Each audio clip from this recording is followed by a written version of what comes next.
नमस्कार, मेरा नाम नीरज और आप बिहारी जंक्शन देख रहे हैं। मेरे साथ प्रदीप यादव सर हैं, प्रदीप यादव प्रेडी। उभरते हुए भोजपुरी के एक अच्छे कलाकार हैं और अच्छा गाना गाते हैं। स्वागत है सर आपका बिहारी बहुत बहुत धन्यवाद और बिहारी जंक्शन देखने वाले सभी को मेरा प्रणाम है। सर, कितने टाइम से आप इस फील्ड में हैं?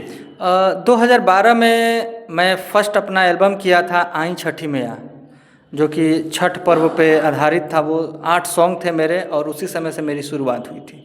जी, अभी जो इस गाने के बारे में हम लोग अभी बैक स्टेज बात कर रहे थे कि वो गाना बड़ा प्यारा है आपका, उसके 2 लाइन जरा जरूर गुनगुनाइए। बिल्कुल। ऐसे ब्लेम किया जाता है कि भोजपुरी में केवल अश्लील सॉन्ग बनता है, तो मैं ये दिखाना चाहता हूँ, बताना चाहता हूँ कि भोजपुरी में बहुत अच्छे अच्छे सॉन्ग्स बनते हैं। रोमांटिक सॉन्ग है एक चांद जस चेहरा तोहार चम चम चमके, बॉडी से गुलाब जस गम गम गम के, पहले नजर में पागल भैनी देखी ब्यूटी लुक, तेरा पीला पीला सूट मेरा दिल लिया लूट, तेरा पीला पीला सूट मेरा दिल लिया लूट, काला काला केस तोहार गोरा गोरा फेस बा, कलर फेयर देखी हट बीट भइल रेस बा,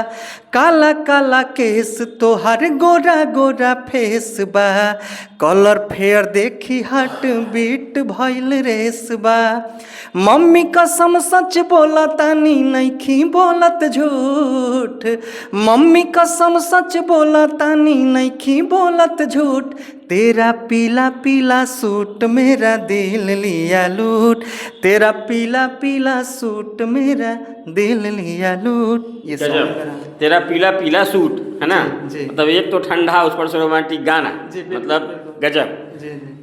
गोरा गोरा चेहरा, उस पर काला तिल वाला बात हो गया। मिथुन जी का ये गाना था। जी। सिंगिंग के प्रति शौक कब से रहा है? देखिए, मैं पटना में आया था डॉक्टर बनने के लिए, मेडिकल की तैयारी करने के लिए आया था, लेकिन यहाँ आने के बाद मुझे मतलब म्यूज़िक से बहुत प्रेम था, तो मैं गाता रहता था। तो मेरे फ्रेंड लोग जो है मुझे बहुत प्रोत्साहित किए, वो बोले कि तुम्हें भी एल्बम करनी चाहिए, और फिर मैं एल्बम करने लगा। फिर मेडिकल वाला जो था वो मतलब मेरी सिलेक्शन भी हो गई थी BDS के लिए, मैं छोड़ दिया उस कोर्स को, फिर मैं सिंगिंग करने लगा और इसके कोर्स करने लगा, और अभी मास्टर्स भी कंप्लीट कर लिया है। और आपको बता दूं कि अभी BPSC जो है वो टीचर में एक संगीत शिक्षक के पद पर मेरा चयन भी हो गया है सर। ये बहुत बहुत बढ़िया बात हुआ आपका। इतना बढ़िया सोच, इतना बढ़िया मेहनत, इतना बढ़िया सादगी, कहने में तो बहुत अच्छा है सर। पॉकेट में माल नहीं जाता है, व्यूज पब्लिक देता नहीं है, काहे फिदा होते हैं आप लोग? देखिए सर, वो है क्या ना कि कुछ लोग इस धरती पे आते हैं काम करने के लिए, कुछ ऐसा करने के लिए जो लोग उसको याद रखें, है ना। तो मेरा शुरू से यही प्रयास रहा है, मैं पैसा कमाने के लिए इस फील्ड को नहीं चुना था, मैं इस फील्ड में अच्छा काम करने के लिए। और लोगों को जो है वो जो ब्लेम करते हैं कि अश्लीलता है सिर्फ भोजपुरी में, वो चीज़ दिखाने के लिए कि नहीं, हमारा भोजपुरी जो है वो काफ़ी मीठी भाषा है और काफ़ी सलील भाषा है, इसमें अच्छे अच्छे कंटेंट भी बनते हैं। सर, हम लोग जो ये बात कहते हैं ना, ये बात कहने में बहुत अच्छा लगता है, लेकिन इसकी असलियत यही है सर कि जो सस्ते गाने लिख रहे हैं, जो सस्ते गाने पर थिरक रहे हैं, सस्ता वाला कोरियोग्राफर है जो ढोली से लेके चोली तक, न इससे कोरियोग्राफर आगे बढ़ पाया है, न आज तक कोई जो है आपका वो क्या कहते हैं कैमरामैन आगे बढ़ता है, न लिरिसिस्ट आगे बढ़ता है। वह 2-4 गो शब्द है अंग विशेष, जिसके बार बार शब्द का प्रयोग करता है उस अंग विशेष का गाने में, और गाना जो है मिलियन मारता है। 5 साल के बाद वही आदमी कंसर्ट करेगा पटना के बढ़िया महंगे हॉल में, टिकट महंगा बिकेगा, और आपका बेटा किसी दोस्त से मुश्किल से पास का इंतजाम करके पीछे से खड़ा होकर सीटी मारेगा। और आप भिखारी ठाकुर बन के सर सिर्फ एगो बैनर भर रह जाइएगा किसी कार्यक्रम का। क्या हासिल होगा सर? देखिए सर, हासिल हर किसी का सपना है फॉर्च्यूनर लेने का, कोई बड़ा बड़ा मतलब अपने आप को मैंने बड़े तरीके से रिप्रेजेंट करने का, लेकिन हम लोगों को कभी ये शौक नहीं रहना है। मतलब आपके कहने का ये मतलब है कि अच्छा भोजपुरी कलाकार बनना खुद को भोजपुरी के उज्जवल भविष्य की चौखट पर बलिदान देने के बराबर है। बिल्कुल है, तभी तो मुझे अभी मतलब अब टीचर की जॉब करनी पड़ रही है। हम नहीं सोचे थे कि कलाकार को एक शिक्षक की भूमिका में आना पड़ेगा, मतलब इससे दुखद क्या बात होगी।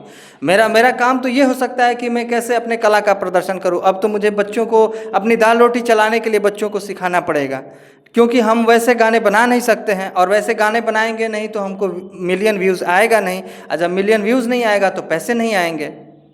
प्रदीप सर जब एक बढ़िया गाना गाते हैं, बढ़िया गाना तैयार होता है, खूब एड़ी चोटी का जोड़ लगा करके गाना को रिलीज़ करते हैं और ये उम्मीद करते हैं कि जिस मेहनत और ईमानदारी से काम हुआ है, पब्लिक उसी मेहनत और ईमानदारी से उस गाने को अपना वैल्यू देगी। लेकिन जब वो गाना मिलियन तो छोड़िए 1000 तक आते आते सांस तोड़ता है, प्रदीप सर क्या सोचते हैं? देखिए सर, हताश होते हैं, लेकिन अपने आप पे और ईश्वर पे भरोसा है कि अच्छा करने वालों लोगों को थोड़ा टाइम लगता है, थोड़ा क्या बहुत भी लग सकता है, लेकिन पहचान एक दिन ज़रूर बनती है। इसी मिट्टी से एक नाम आता है शारदा सिन्हा जी का। वो मतलब क्या बताएं, हम लोग माता मानते हैं उनको। आज हम लोगों के बीच वो नहीं रही हैं, क्या उनकी पहचान किसी से कम है? क्या उनको लोग नहीं जानते हैं? उनको भी लोग जानते हैं। हाँ, ये जरूर रहा कि उनको टाइम लगा था अपने आप को साबित करने में, प्रूफ करने में। वो कोई और दौर था जब शारदा सिन्हा का लोग गाना सुनते थे। जी जी, ठीक है। आज वाला दौर नहीं है सर। ठीक है सर, हम मानते हैं कि वो दौर नहीं था, लेकिन हम वो दौर लाएंगे और लोगों को फिर आना पड़ेगा। आप कितना गिरेंगे सर? गिरने का भी एक हद होता है। कितना गिरिएगा नीचे, कहाँ कहाँ तक जाइएगा? पार्टिकुलर चीज़ों को बार बार कितना दिखाइएगा? अरे उससे भी लोग बोर होंगे। ऐसा थोड़ी है कि हमेशा वही चीज़ लोग सुनेंगे। हम लोग आदत लगा देंगे कि नहीं, अच्छा चीज़ है, इसको आप सुनिए। तब भरत कुमार का देश प्रेम लोग सुनते थे, अब हाई हील पे सब फिदा है सर। है सर, ठीक है ना, लेकिन ऐसा नहीं है कि अच्छा अभी पवन सिंह जी का एक गाना आया था, चोलिया के हुक से आगे बढ़ नहीं पा रहा है सर। ये है, बहुत लोग हैं, लेकिन हम इनकी बात करते हैं, भरत शर्मा जी की बात करते हैं। वो बहुत सलील गाना गा करके उनको भी लोग जानते हैं, उनको भी राष्ट्रीय। थोड़ा सा हम लोग फिर गंभीर हो गए हैं जी। अभी तक के सबसे बेहतरीन गाना जो आपने अभी तक गाया हो और लिखा हो, जो आपको दिल से बड़ा पसंद हो, जी जी, उसका 2 लाइन, फिर हम लोग आगे बढ़ते हैं चर्चा। हाँ, एक न्यू ईयर आने वाला है, ठीक है, और इसी पे मैं एक गाना लिखा था। सुख चैन में होश गंवा बैठा, नए साल में नैना लड़ा बैठा। सुख चैन में होश गंवा बैठा, नए साल में नैना लड़ा बैठा। हार्ट बीट को अपने बढ़ा बैठा, वो ग्रीटिंग देकर चली गई, मैं दिल का रोग लगा बैठा। वो ग्रीटिंग देकर चली गई, मैं दिल का रोग लगा बैठा। दिल धक धक धक धक करने लगा, उस पे जी जान से मरने लगा। मैं सब कुछ उस पे लुटा बैठा, वो ग्रीटिंग देकर चली गई, मैं दिल का रोग लगा बैठा। वो ग्रीटिंग देकर चली गई, मैं दिल का रोग लगा बैठा। ये मेरा बहुत प्यारा सॉन्ग है, ये बेहतरीन गाना।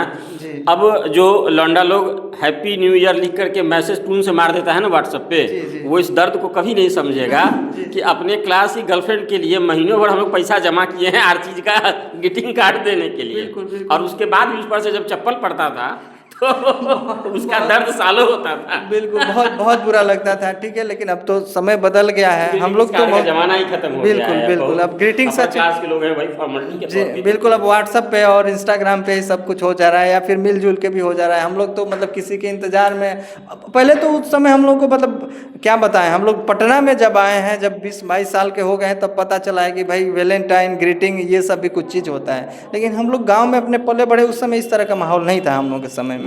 तब का प्यार होता था जब 3-3 घंटे कोचिंग के बाहर इस मैंने इंतजार में खड़े होते थे कि वो निकलेगी तो शायद दिखेगी। और मजे की बात यह है कि 3 घंटा बाद पता चलता था कि आज आईवे नहीं की है कोचिंग में, मुंह लटका के चले जाते। और उस समय हम लोग को पता भी नहीं था कि प्यार, इश्क, मोहब्बत है कि अगर कोई लड़की देख करके और आपको सिर्फ मुस्कुरा दी तो हम लोग उसी को समझ जाते थे कि ये हो गया, मेरा इससे सेटिंग हो गया है, प्यार हो गया। ठीक है, सिर्फ देख करके मुस्कुरा देती थी कोई लड़की, इसी को हम लोग प्यार समझते। आजकल का देखिए, आज तो बहुत कुछ बदलाव आ गया है। अब तो क्या ही कहा जाए, सब लोग देख ही रहे हैं कि आज क्या क्या हो रहा है। तो हम लोगों के समय में क्या वो समय अब आने वाला नहीं है सर। हम लोग मिस करते हैं उस सब चीज़ को। जी, बड़े बड़े कलाकार